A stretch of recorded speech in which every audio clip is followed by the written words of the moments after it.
Welcome back, YouTube. Today we are going to be going over and adding our 2 cents and the Destiny Rising's future panel discussion that was held today between all of the amazing Destiny Rising content creators for this game. Now, one of the things I want to come off right off the bat and say before we get into the topics that we have planned for this video, I'm going to be honest, I was a little upset and shocked that I was not invited to this panel. I believe there was 6 to 7 total people that were on that panel. 3 of which I knew, just from, playing the game and helping the community and things like that. And no one bothered to send me an invite. My feelings aren't hurt. It is what it is. They had an amazing panel. I watched the whole 3.5 hours that they did it. It was amazing content. This is what the Destiny Rising community needs. And I'm happy they were able to get it done. At the end of the day, that is what this game needs. It needs people like them to get together, to speak the truth, so that way the devs know what they're doing wrong or what they're doing right and what to lean into. I will say, before we also go into the topics that we have for this video as well, I did hop into some of these guys' chats to try to voice some of my concerns as a viewer, instead of a content creator. And I did ask, like, hey, where was I at? And no one responded to me. The only person who responded to me was Misery Hates Company. He was the only guy to actually respond to me out of the entire 3.5 hour event. Everyone else, quite frankly, ignored me. And then one guy actually started coming after me. One of the other creators started coming after me and misinterpreting my words. And the actual Twitch chat, aka Winged Angel. No hate towards you, man, but just was a little confused why you were coming after me. I don't know if you were misunderstanding my words, but it is what it is. I have no issues with you, man. I think you're a pretty cool guy. Solid dude. But yeah, definitely wasn't trying to start anything with you.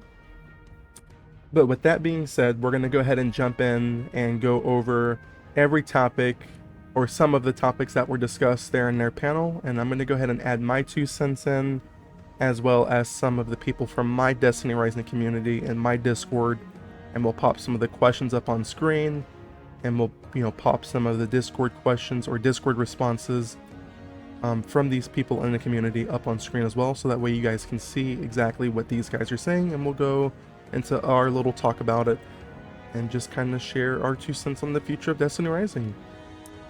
Alright, so starting off with topic number 1, the future of the game and the meta. This is one of the topics that was covered during that panel discussion with the creators. I'm going to voice my 2 cents on this, and then I'll bring in someone from the community and post on screen what they were saying. My entire take on the future of the game is I think that the game is set. And I don't say that lightly. I think the game is truly set. I think it's got a great foundation. Of course, there are things they can do better. We're seeing that now, but we have to kind of take a step back as a community and look at what we have compared to what was, right? We look at Destiny 2, which we're not going to get into because that's, as they said in the panel, that's literally a debate for another time. But we look at Destiny 2 and we see everything that they're doing wrong and what they're not doing right and what they could be doing to get the game back in order, right? We look at Destiny Rising. Every time there's an issue, every time that there is a bug or there's anything like that, they respond to it not even a week later. During our Twitters that we post every week, during some of the Discord events that they have, they always respond. It doesn't take them a month. They don't ignore anything. They always respond to things, and I feel like with us having these discussions, they are listening, and they do know where we want to go. I don't know how many of you were familiar with this, but back before the game launched, I think a week before the game launched, they actually released a roadmap. I'll try to throw it up on the screen. I'll throw it up on the screen if I can find it. But they released a roadmap, and it was a really nice roadmap. It was updates like every week, and seasonal content like every 2 months or something like that, with major updates happening, like every once a month. And it was a roadmap that actually it was a roadmap that actually kept you in the game. You know, we look at Destiny 2, and we look at, let's say, their post Renegades Vidoc and dev discussions that they had with the community. They said that they don't have a roadmap, but they're still working on a roadmap. We're, what, a month and a half, almost 2 months since that Renegades discussion and Vidoc that they posted, and we still haven't gotten a roadmap from them. As we look at NetEase and we have the Destiny Rising team, we have a roadmap. We know where we're going. We're 1 month in, a little over 1 month in. We've already had 2 limited time banners, and now we're getting ready to get our 3rd one with Hellhest.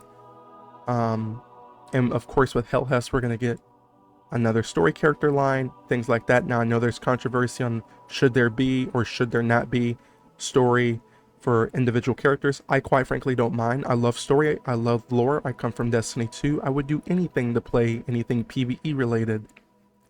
But with that, I do want to pop up on screen one of the comments from someone in the Discord community. In my community, his name is Crisis. He goes on to say, in response to this topic, just artificial time gates in general gotta go. Let me farm what I want when I want, even if the drop rates are really low. And I do agree with what he's saying. I believe that these time gates for rewards, and we'll get into more of that in our next topic, I feel like a lot of it is kind of pointless in a way. I don't like having to wait almost 2 weeks, you know, to run Calamity. I'm gonna be honest, I don't like the 2 weeks. I don't like the whole Calamity system, period. You know, I find it hard for me right now to move up past the Expert 1 320 gap.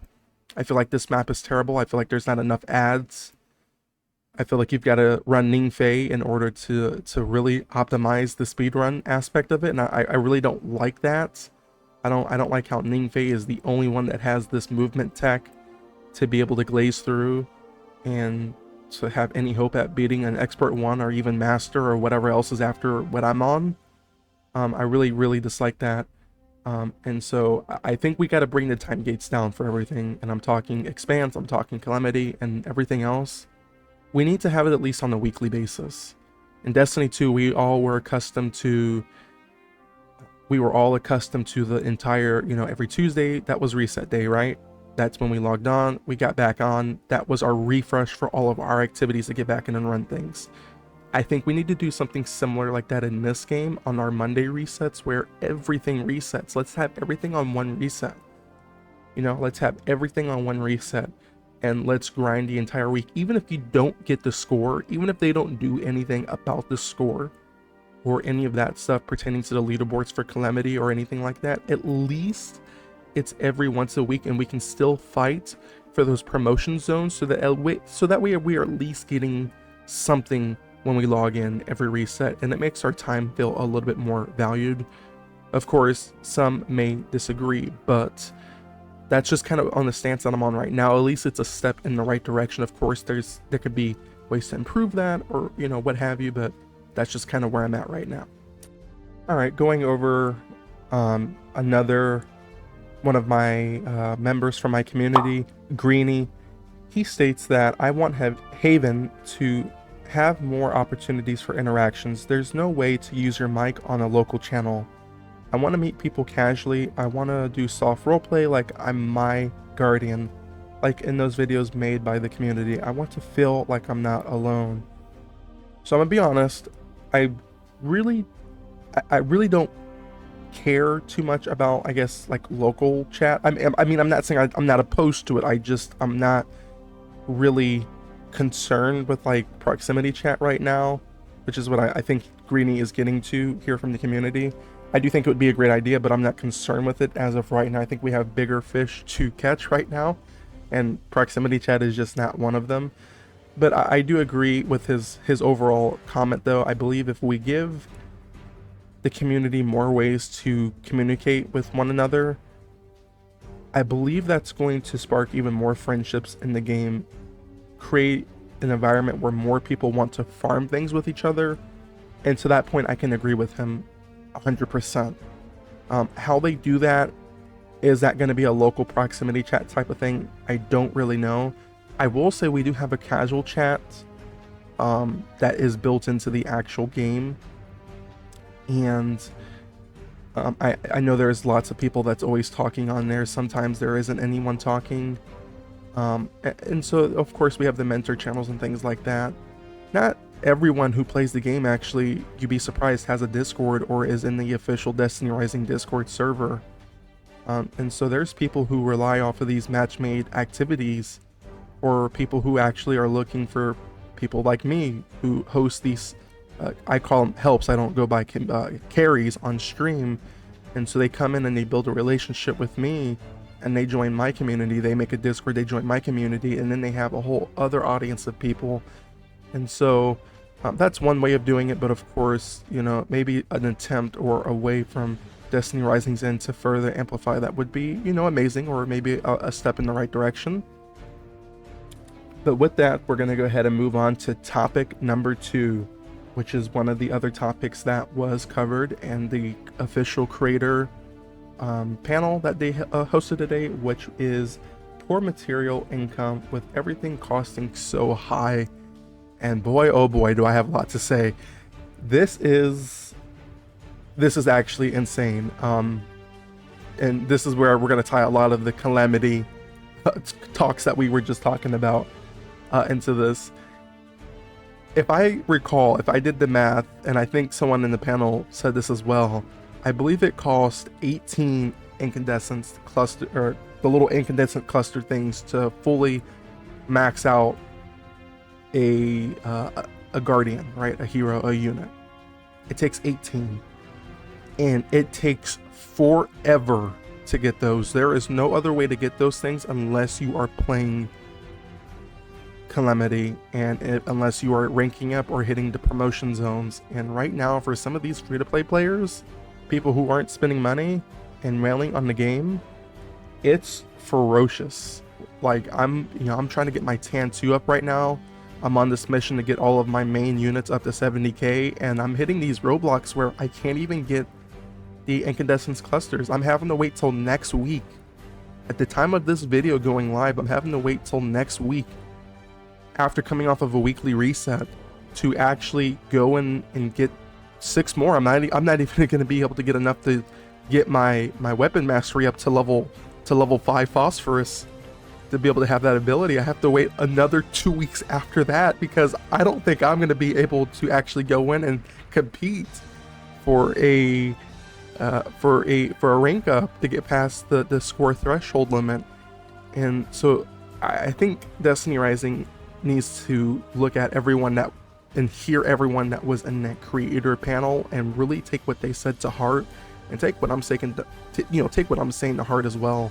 Someone who has, you know, spent money in this game, someone who has helped the community out. It is way too long to get those incandescent clusters. Of course, there are other materials such as the, what are they called, the artifactual or artificial, or whatever they're called. I don't even know what they're called. The materials that you get from the chaos when you spend your pinnacle to actually refract your mythic and exotic mods, those need to have like a non-pinnacle drop rate as well, because once you're at a pinnacle, you're not getting any of those as well. And so now you're stuck waiting an entire day out of the 120 pinnacle that you get to farm more of those. So we definitely, it's not just those two, there's a lot more. The fruits I believe need to have, you know, as well, once again, a way to get those in chaos without pinnacle, have, you know, a non-pinnacle drop rate percentage like they do everything else in the game, so that way people who want to play the game hardcore have that ability to play it hardcore and grind these activities for hours on end to get these materials. I'm not saying make it like a crazy high number or a crazy high percentage rate where if I'm not using pinnacle it's guaranteed 80%. I'm not saying do that, right? But I'm saying at least give us like a 15 or a 30% or something where we can farm for hours on end and our time is respected by doing that. And if we want to grind, we can do that. If we don't want to grind and we want to be like the casual mobile gaming experience, which is, you know, the torn in between the community right now, then we have that ability. as well, you know. People who log on, they just want to play their chaos to get their fruits or their essences to level up their artifacts to refract them. Then you've got both of those communities all in one, right? Now going over another one of our amazing community members from our Discord, Greeny once again says on this topic, remove bonus power from artifact. It's not fair that you're forced to spend time to have that bonus with no way of playing around the system. Literally sell your lifetime for power when you could get everything you need quick if you play your cards right. Now, I'm not too sure what bonus power you're getting from the artifacts. I know each artifact has their own power, and so like for example, mythics and exotics will of course have different power that they're weighted at. I'm not sure if we're talking about like the tier of the actual attributes themselves or what. So that one I'm not too sure what Greeny means, but if that's a thing, then we'll roll with it. I just wanted to make sure, Greeny, you got recognized and your voice was heard in this video. Going over another member in our community, Callie says that we need to make a way for people to earn pinnacle. For example, each day you can earn 10 pinnacle for every public event done, up to a cap of 120. Obviously they could do their own thing, but allow people to grind for pinnacle so they can grind more events. I actually love this. I think this is a really great idea, and I think some of the creators on that panel were talking about that a little bit today. I don't know how they would go about doing that, whether it's going to be tied to public events or whether it's tied to like running strikes with no pinnacles. I don't know what activity you would tie it to, but I think it's a great idea, period, that they do this. Another thing that they were also mentioning that I want to highlight in that creator panel was that when you are spending your pinnacle energy, since we're on the topic of poor materials and income and things like that, Lumia leaves were one of the topics that there wasn't really a lot of ways in the game to really accumulate and earn Lumia leaves. And I don't know the name of the creator, but someone on that panel did say that, well, what if we did this, right? What if every login, so every reset, or every daily reset, excuse me, you log on and you spend your pinnacle energy, you have the chance at earning up to the 120 Lumia leaves for the amount of pinnacle that you spend. So if we are getting 120 pinnacle every daily reset and we go and spend that 120, then we're given 120 Lumia leaves in return, which essentially isn't enough for one draw, but at least you're accumulating it from running your activities. And I think he did the math. I think he was saying on a month it would be enough if you logged on every day and you spent your pinnacle and you got, I don't know the exact amount of Lumia leaves he said that you would earn, but he did say you would earn, I believe, like 120 or 180, one of the two. And I think he said if you did that for a month straight, then you would have enough to do one banner pull all the way through until pity if needed. And I actually thought that was a really great idea. I don't know how I didn't think of that beforehand.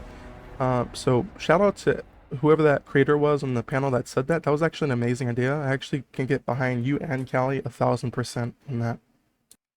Alright guys, so we're going to go ahead and get into topic number 3, which was another one of these topics that was covered in that panel, and this one is the RNG is too low in this game. And I can agree to an extent. I believe things like exotic mods, and we have some people in my community who will post on screen in a second. There are some things they have to say about that, but I feel like the exotics, let's not touch them. I think the exotics are sitting in a perfect spot right now, at least in my opinion. Are sitting in a perfect spot. I believe like it's what, 1% chance non-pinnacle if you're doing like raids or strikes or whatever, 1.202 or something like that. I think it's perfect right where it's at. You know, I come from Destiny 2, where you do a strike, you're getting 10 exotic engrams, right? And exotics don't fill the way they are supposed to fill when you get them, right? You guys ever remember playing Destiny 1, you got an exotic, you're like, oh my god, I just got an exotic. Oh my god, it was Gallowhorn. We just got a Gallowhorn. And you know, you play Destiny 2, you get an exotic, it's like, I remember letting my exotics stack up in Destiny 2 and just deleting them because they serve no point. Like they literally serve me no point. And so if I can find the clip, I'll even share it here on screen.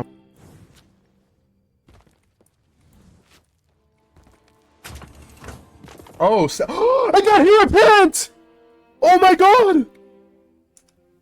I got Hero Apparent!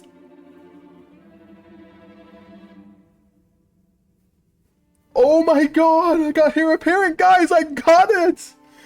Yo!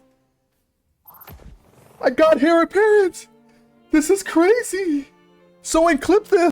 I was running the new Morgan's event, and out of nowhere on a non-pinnacle, or was it, I think it was either non-pinnacle or it was either I had one of those golden keys. It was one of the two, but I ended up getting Heir Apparent, and I actually started freaking. I was like, oh my god, I just got Heir Apparent.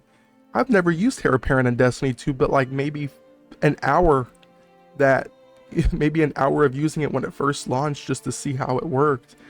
And I never use it again, but I get it in this game, and my heart dropped.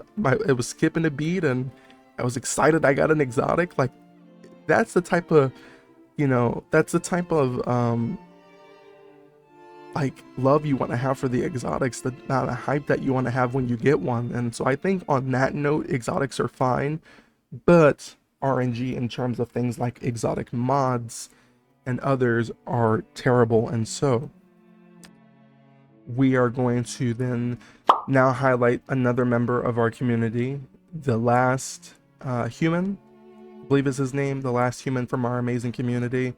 He states that could they add at least a 2% basic reward chance of exotic mods so that it's at least grindable without pinnacle. I have to say I agree with this, and I know the creators were talking about this as well. You do your bounties, right? You get your 6 frontline keys and you go out, you use them, you don't get anything, right?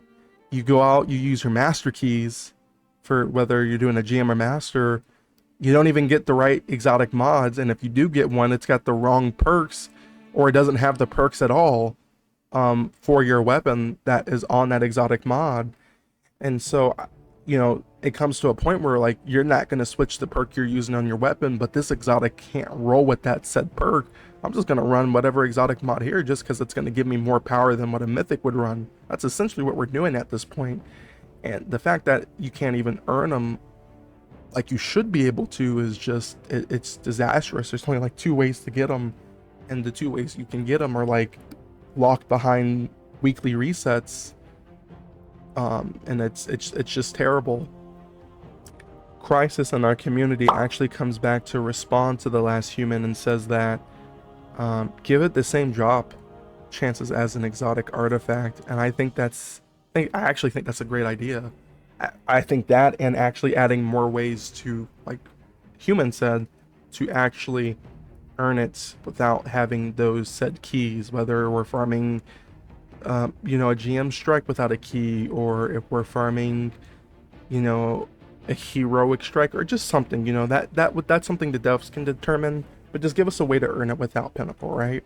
For those who don't want to wait and play the game casually on mobile, those who want to hardcore play this game and spend hours of hours on it at a session, give those players something to grind for as well. Greeny, another member, once again comes back from our community, and he actually says, I want a way to farm frontline keys without a cap of 7. A week is not enough, maybe slower after 7, but once I run out, I want to keep playing frontlines because it's so fun, but there's no point. And I actually didn't think of this. What if they did give us a way to earn frontline keys? What if we did like a strike and we had like a chance of earning frontline keys that way, or something, you know, make a way. There has to be a better system, because I actually agree with Greeny. Getting the ability to earn these frontline keys to run it to even get more of the exotic mod, I think that's an amazing idea. I think that gives purpose to the patrol areas, right? I think you'll promote your patrol areas a lot more doing that. You're going to see a lot more people doing these frontline events. I remember when Red Sea was had just dropped. The Red Sea Rift had just dropped. And even today, like, you can go in there, you'll see people, you'll see like 10 people or like 7 to 10 people at a time just sitting there all at once on their Sparrows, zooming to the next objective, and just trying to get those front lines done as quick as possible and grinding it out on an open patrol area. And I love seeing things like that, because when you go to Destiny, you know, I hate comparing this to Destiny 2, but you know, it's the truth. You look at Destiny 2 and you go to a public event, you're by yourself. There's no one in the community that's doing that activity, because there's no point to farming a public event besides a bounty for XP for people who are bounty prepping. And so, you know, I think if we can continue that grind and allow more ways to earn more keys like Greeny is saying here, I think that's going to promote more of those open world activities, and I think that's good for the game. I really do think that's good for the game. And this is going to be our last community members points before we move on to topic number 4, and that is buying them would be bad. I understand that exotic mods and artifacts are in-game, are the in-game grind along with the resources that go with those, but they should be earnable to a degree outside of Pinnacle spending, which is why I'm okay with how artifacts drop in Singularity. At least for me, they've dropped good enough for me, and I agree with you, Anora, 1000%. There has been days where I have been in those mines, brother. I have been in the mines, brother, and the great words of Bright, you just gotta lock in the mines. And there's been days I was locked in and I was grinding without Pinnacle, and I was actually surprised. I've actually gotten some nice exotic artifacts with like nice like not attribute distribution, but like decent attributes overall. They were like really low stat because I think I used it without Pinnacle, but at least it was the particular role that I was wanting. I don't mind dumping resources into that to get it to, you know, to get it up to where it needs to be. So I agree with you 1000%, Anor. But with that, I will move on to topic number 4, which is something, once again, that they covered in the creator panel showcase, which is very small amount of content for the units. Now, this is going to be things like the weapons on the units and abilities, things like that. So I will start off and say I've been playing Tan, and Tan has like 3 snipers I can go between, 3 scouts I can go between, but there's characters like Atal, people who really, you'd be surprised. I don't really care for Atal. My friend Tiva, great guy, he's actually convinced me after some work that we've done together to give Atal another look. And you know, you look at Atal's kit, there's only like 1 mythic. I mean, if I'm wrong, someone correct me, but there's only like 1 mythic linear fusion rifle that you can use. And then there's, of course, the Royal Contravene, and then you have your mythic hand cannon, and then of course the old prefect and Crimson. So like, her kit's pretty small. I mean, like there's like 4 things that you can make a combo with on her kit, and I don't know if that's what's driving people away from her kit or her unit in particular. I know we have characters like Ikora who are in the same boat. Ikora has like the 1 GL to my knowledge, and according to the host of the panel, according to him, that GL particularly does slap on Ikora, meaning it is somewhat decent. And I also believe there's 1 mythic rocket launcher. I don't know if that's accurate, so someone feel free to comment down below and correct me if I'm misstating information, but I believe there's only 1 mythic rocket launcher as well. And of course you have the 2-tailed fox, and then someone actually pointed out in chat to me that Ikora doesn't even have an exotic primary. I think that's crazy when we sit back and we sit down and we look at it.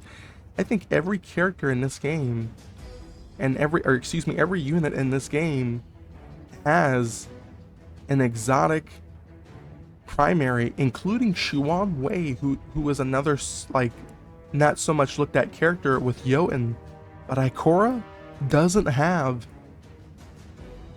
an exotic primary slot.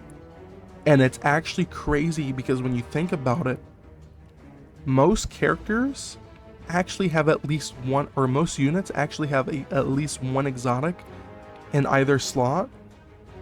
Ikora only has the two-tailed fox, and I just find that so crazy. Like from like at least from someone who's trying to develop these characters on my end to get them all at 70k to be all playable whenever I need them. I find it unappealing for me to go and spend resources to level up Ikora for weapons I particularly don't care for. You know, I'll try to find a clip of this, but when I was playing the open beta, or not the open beta, but the closed beta, back when I was invited into this for testing, Ikora had she had an amazing waveframe GL, and it was different how they did the waveframes in this game compared to Destiny 2.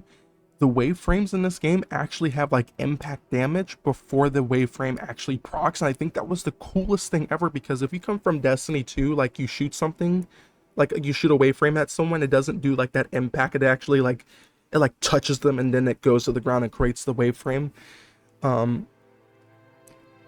And it, you know, it never really did any substantial amount of damage besides like ad clear or things like that. But like in this game, when I played it in the closed beta, and like I said, if I can find it, I'll put it up on screen. You shoot the GL, it does impact damage, but then it also creates a waveframe, and I thought that was the coolest thing ever. I actually preferred playing Ikora. Like I would have preferred playing Ikora with that particular kit, because I think one of the perks on that GL, I don't know what the perks were, because I couldn't inspect it and read it, but like you were able to, like, if you got a kill, or if you shot your GL, or if you got a kill or something like that, it reloaded the rocket launcher. So like it created this gameplay loop where like you shot your GL, or no, you shot your rocket first, then your GL, then back to your rocket type of combo, then you would swap back, redo the whole thing. And it was a gameplay loop that was really satisfying to play on Ikora. Out of all of the units in a game, like it was really satisfying. And you could throw your little anchor, your void anchor, to draw all the enemies in. And then if you didn't want to use your grenade ability, your Q ability, you could follow that up with your GL. And it was a really satisfying gameplay. And I know people are going to think I'm crazy for glazing Ikora, but like it's the truth. That GL was actually amazing, and it begs the question, like, where is it? Where is that GL in this game? With that, we're going to go into we're going to open this back up for the community again, people in my community, and another member, a part of my community. His name is Fatty Patty. And Fatty, if you're watching this, I love you, man. You are so great, and thank you for everything you do for this community. You are truly my right hand, and I really love you, man. I appreciate everything you have done for the community, everything that you have done for me. I really do appreciate you. Fatty comes on to this topic and he says, I would like to see more relic ability choices per character. There is not enough things to different. Oh god, I can't talk. Oh my god, I cannot talk. Differentiate top builds between characters. Everyone's build is either exactly the same or slightly different, but not game changing. And everyone's character, excuse me, and give every character, no, I read that so wrong, but not game changing, and give every character movement choices like blink or double jump or glide. And I actually can get behind this a lot. I think I come from Destiny 2 where, like, if I'm running a void lock, I like the ability to be able to blink when I jump. Like, I don't really care too much about the glide aspect of anything. I want to be able to blink. I don't know if that's something that they can port into this game just because of the sandbox and the maps and everything that we have. I don't know if blink is something that's possible, but you know, definitely things like double jumps or glides or different types of glides or something like that for movement text would be really, really amazing. And I think that's something that they could squeeze into the sandbox as well. I know one of the creators on the panel, I believe it was the host that mentioned this, but like giving let's say, I'm trying to figure out the best way to explain this. The way he described it was like, let's say an exotic mod, right? This said exotic mod would be for like an arc character. So if you did sustain arc damage, it would do chain arc damage to nearby enemies or something like that, he stated. And you would give essentially something like that for Void and Solar, where they would do different effects. And I think that's actually a great idea. And I think that's something that we need to see more of as well. So props to Fat and one of the creators who pointed that out in the actual creator panel showcase today. Alright, and one last thing before we move on to topic number 5. I actually forgot someone. Uno Time, another member from my community, he comes on and he says, my only major complaint right now is it's way too difficult to get the exotic mods you actually need for a particular weapon. He comes back on to say, and I ain't buying keys for a 40% chance at a random mod, sorry. Yeah, that's just going back onto the mod topics that we were just talking about.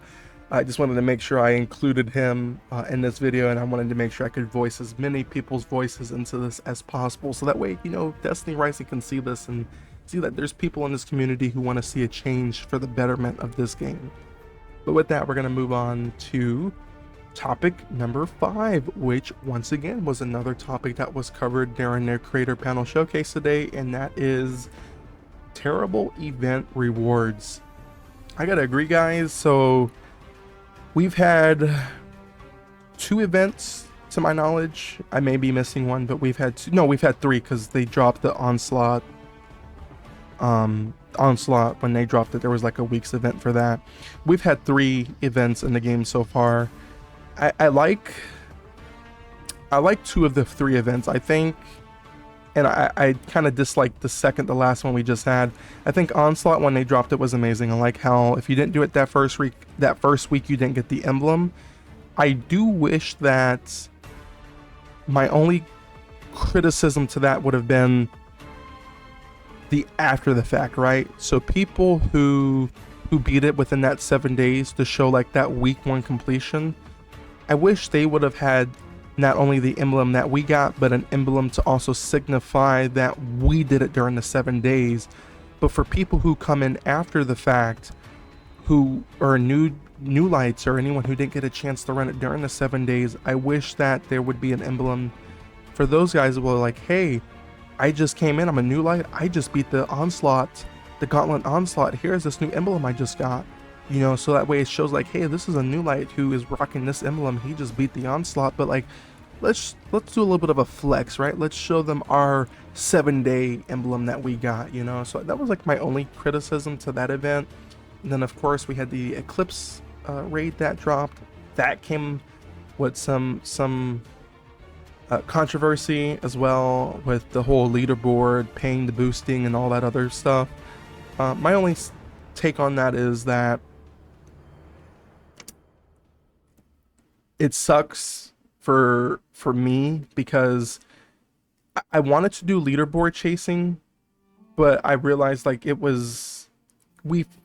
was filled with like a lot of people who were going for it, and then we've had some paid boosting that was going on, and my mind at the time was kind of more or less focused on the community, right? I wanted to get as many people through that event as possible, because we only had it for like, what, 9 days or 7 days, one of the two, 14, whatever, however many days we had. I think it was 9 days. And I wanted to get as many people through as I possibly could, you know. And like I said at the start of this video, between Onslaught and Eclipse, I've done personally over 300, I don't call them carries, I call them helps. I have personally done over 300 helps for this amazing community. And I just would have loved some type of recognition or some type of in-game reward that shows like Brandon has the Sherpa emblem, an emblem that will stay in the game, because the animated emblem won't stay in the game. And it shows that this guy was legendary. He actually took the time to help as many of those he could through. I wish there was a leaderboard where we, instead of there being like a leaderboard for the fastest time, but a leaderboard for how many people we help. That's what I was concerned with. Just show like how many people you can help get through this event. And if you are like top 10 or top 1 or top 3 or whatever, you would have gotten this amazing emblem. So that was my only critique on the Eclipse event. I will say, like, it was kind of a letdown to see that they added the ghost shell back into the regular pool. What is it, the renegade shell or something like that it's called? They end up adding that back into the normal onslaught pool, and I'm like, okay, so what was the purpose of top 30? What was the purpose of the incentive for top 30 if the animated emblem goes away and the ghost shell was just going to be added back into the game loop anyway? So what was the purpose of adding? I mean, seriously, what was the purpose there? The purpose of that ghost is to signify I was top 30. No one else in the game is going to have this but the top 30 teams, and so I didn't quite understand that. Maybe it was something I misread or something, but I don't know. That's my take on that. But with that being said, we're going to go and move on to topic number 6. Once again, that was covered during the creator panel. Topic number 6 states that very little comms with the devs. I will say to this that I do agree a little bit. I feel like the only comms we're getting right now is going to be, the weekly Twitters that we do on the channel. And for those of you who don't know, I do weekly Twitters, which is This Week in Destiny Rising. So every Wednesday night, the dev team posts a little blog on the title screen of the game. I go through with a live audience on Twitch. We dissect everything on that blog, and then we film it from start to finish. A little 5-minute video of This Week in Destiny Rising comms that we get from the team, and we post it on YouTube to try to help amplify the devs' voices a bit more for those who don't see it. I will say, outside of that, that is pretty much the only comms we're getting from the dev team. And I will say this is where Destiny 2 kind of shines a little bit over Destiny Rising, because when you look at Destiny 2, we have people like DMG who tweets out on X.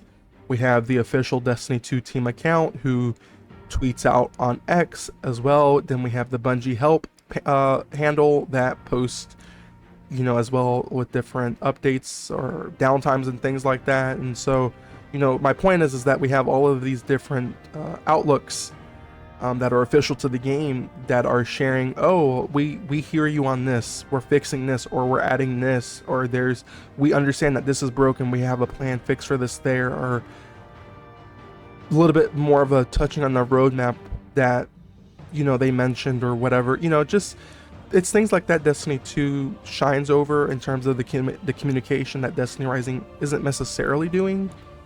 So I would like to see whether we get like a separate Twitter account from the actual main Destiny Rising Twitter, whatever that looks like, or whether we get a channel in Discord where we get a little bit more comms from them. Whatever it is, I would love to have it, so that way we can get more information, so we can get those out to the communities, so that way people have something to look forward to in terms of updates and things like that. But that wraps up topic number 6. We're going to go ahead and move on to topic number 7, which is, can this game continue as a gacha? I don't think anyone in my community necessarily said anything or answered anything like this, so I'm just going to kind of touch on my opinion and kind of go over what some of the creators stated in their showcase. I don't know personally. I don't know. I've never played a gacha game before Destiny Rising. I'm a hardcore Destiny 2 god. I have solo flawless every dungeon. I have low manned every raid except Desert Perpetual, because that's when I quit Destiny 2. So I don't know if this game with a 100% yes or no can continue as a gacha. I don't understand those mechanics like some of those guys on the panel, but according to guys on the panel, there would have to be a lot of work that would have to get done to essentially keep this like a gacha. Do you want to appeal to the gacha audience, or do you want to appeal to the Destiny 2 looter shooter audience? And so that was my take from what I got on, you know, this topic here. Like I said, I personally don't know. All I want is for the game to succeed, and I just want loot to chase. I want gameplay. I want game activities to play. I want things to farm for. I want contest raids like we had with Eclipse. I want those same type of experiences on a regular.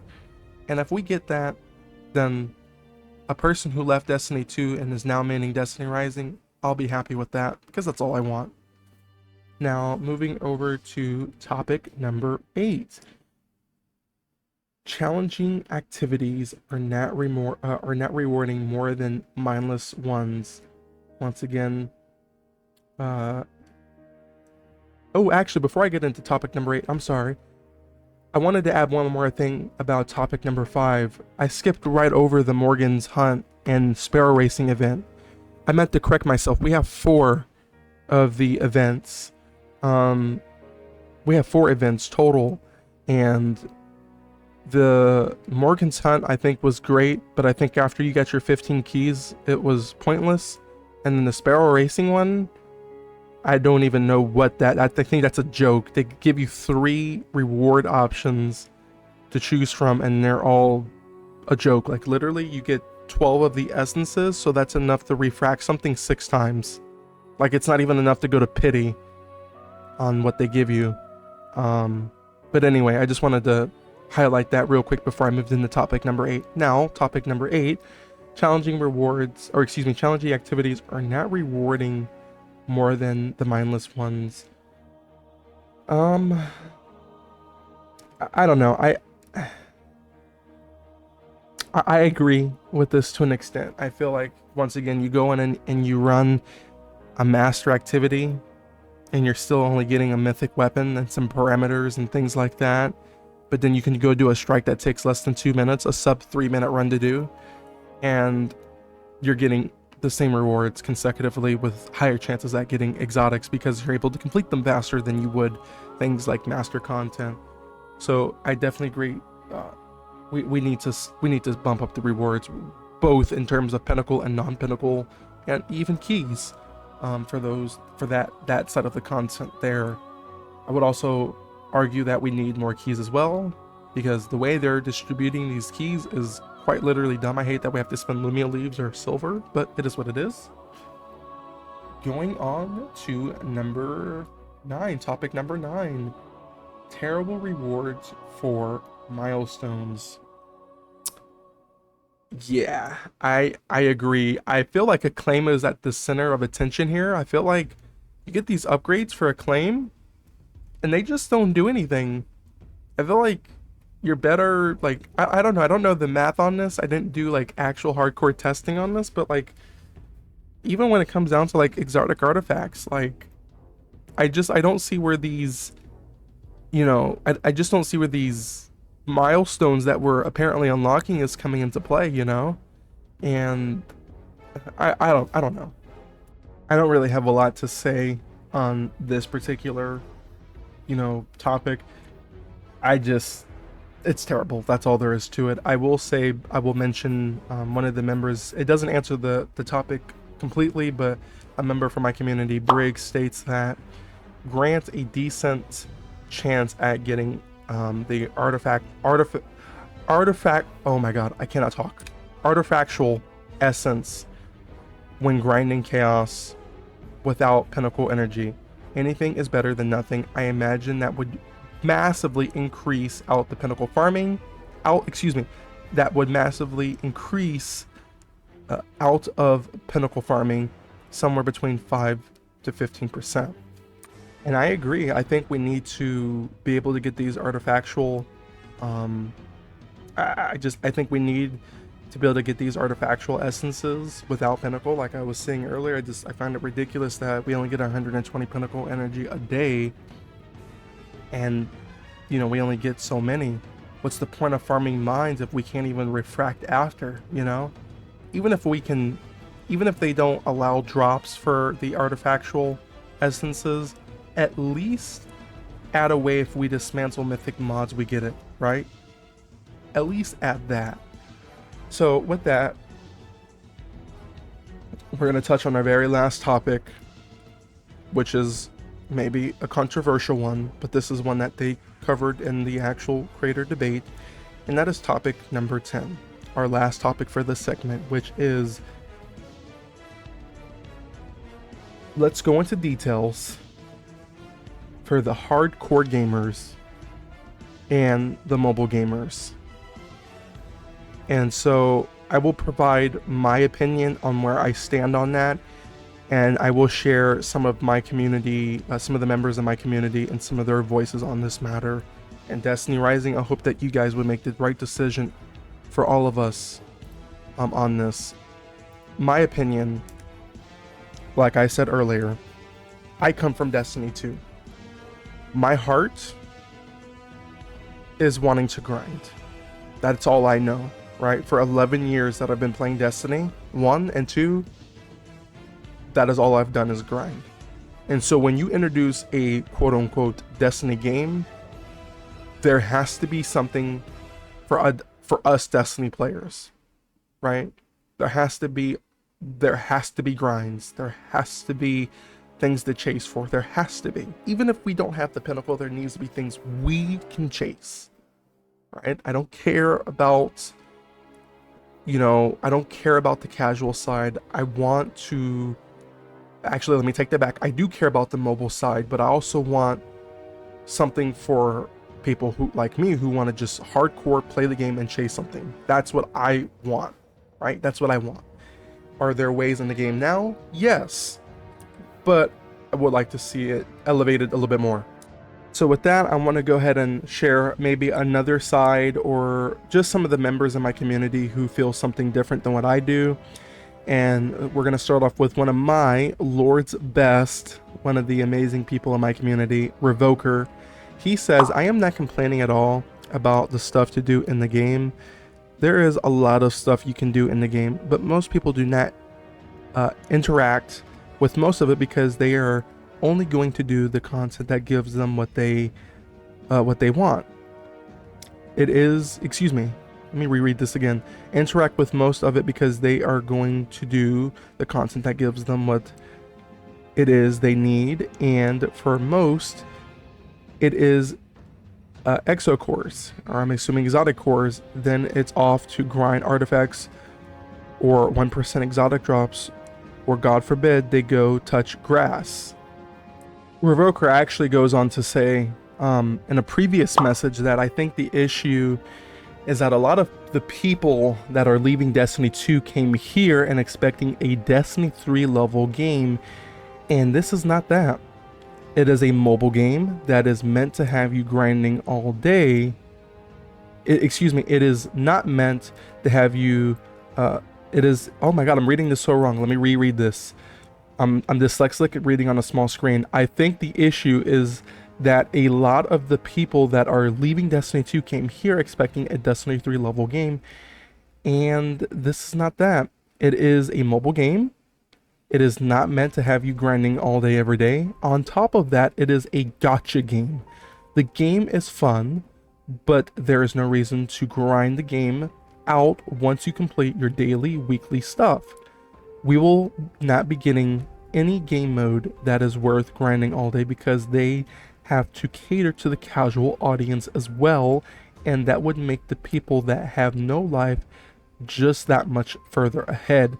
I think people just need to stop being such doomers and enjoy their time with the game. And if you aren't enjoying your time with, if you're not enjoying your time, then you need to go touch some grass, as he says, or something, and stop crying that a mobile game that is about a month into release has no content. I don't know a single game that puts out content fast enough for the player base to always have something to do. He goes on in a further message responding back to Callie, So I am an MMO gamer. So I know the mindless grind. I was a WoW Mythic Raider. And I play just about every MMO that releases and grind the crap out of it. I don't mind the grind in this game at all. I just wish that they gave us ways to get maybe 1% chances at upgrade materials that is locking all of us like the incandescent clusters. If you got sucked into building, let's say, an atoll, you can complete the story and find out she is, you know, quote unquote terrible. You are now screwed out of those mats you invested, or at least for 2 weeks. And so I agree with Revoker 1000% on this topic. I care about the mobile community, right? At the end of the day, this game was built for you guys on the mobile community, but you guys have to also realize that this is a Destiny IP, right? It's a Destiny IP through and through. And the audience, at least from what I was captured on, was a new Destiny game. I understand this isn't a Destiny 3, right? It is the third iteration of a Destiny game in the Destiny history, but it is not Destiny 3. And when they advertise play on PC on Mubu, you know, they cater to people like me, or they are advertising to people like me, like, hey, you're a Destiny 2 player, you play on PC? Download Mumu, I got you. Come play our game. And so all I want is I want a balance, right? For people who only play for Pinnacle, or only play their Pinnacle energy a day, they don't care about grinding. Let's build that system for them, right? Let's build that mobile casual gaming experience for them, right? Because that's what it is a mobile game through and through, right? There's no getting around that. It's not a PC game. But then people who are like me, who play on Mumu, who are like Destiny addicts, who grind for 12 hours a day, and yes, I have a job, and yes, I touch grass.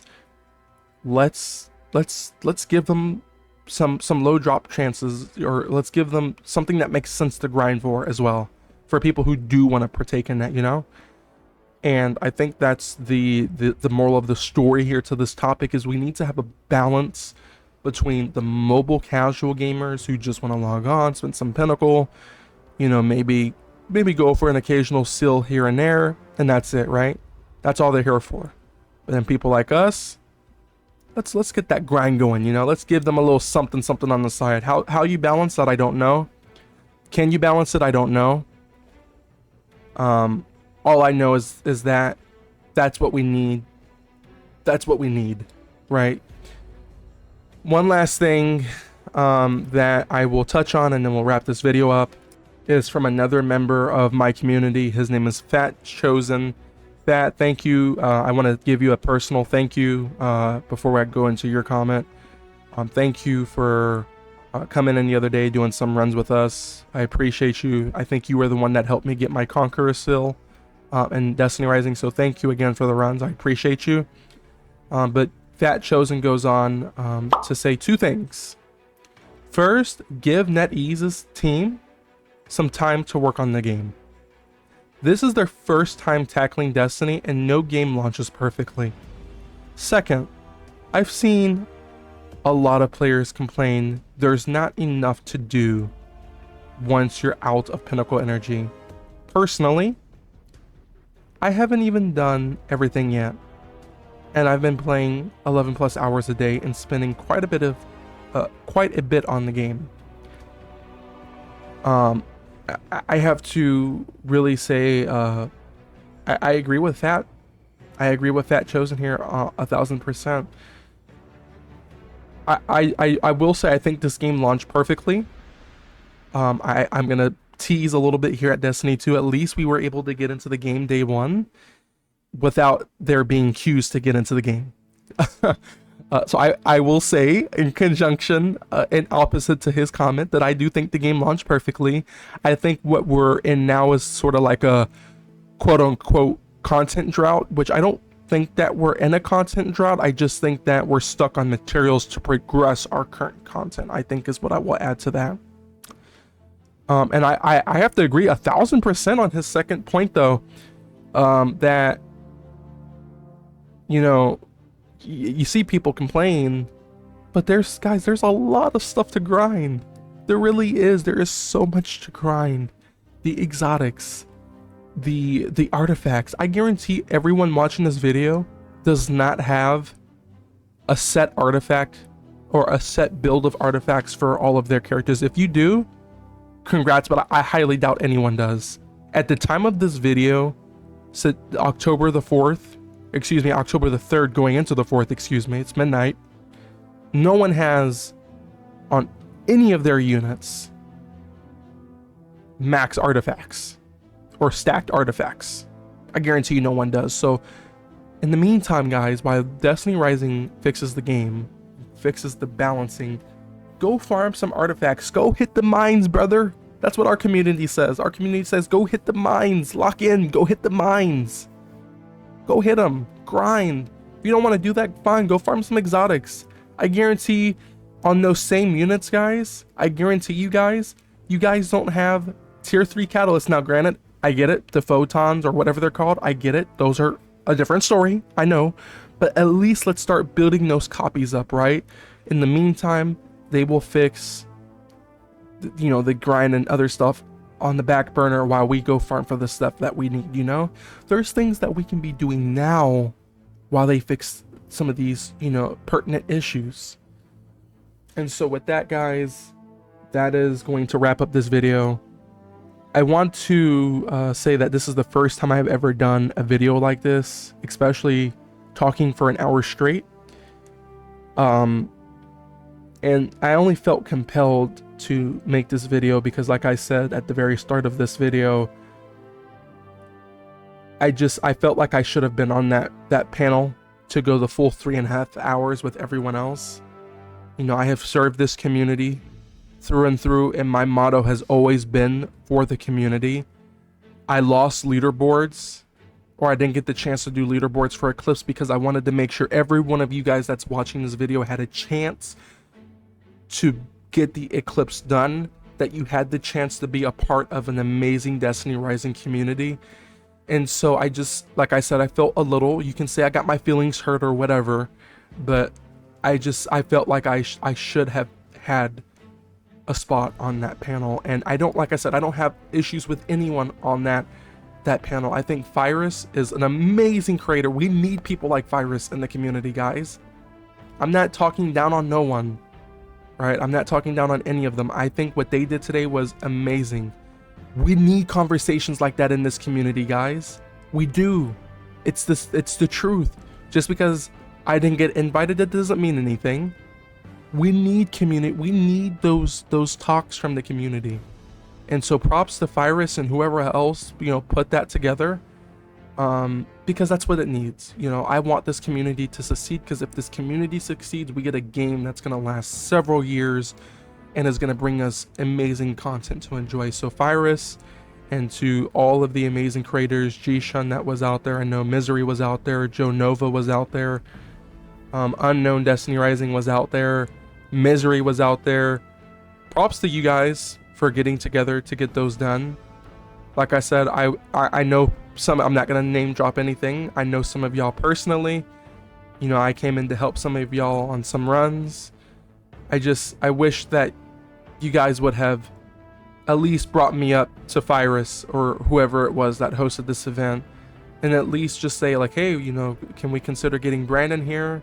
He's a YouTube partner, a little over 3K subs on YouTube, close to 1K on Twitch, averages around 50, you know, live views on Twitch a day, you know, helping the community and doing runs or whatever on Twitch.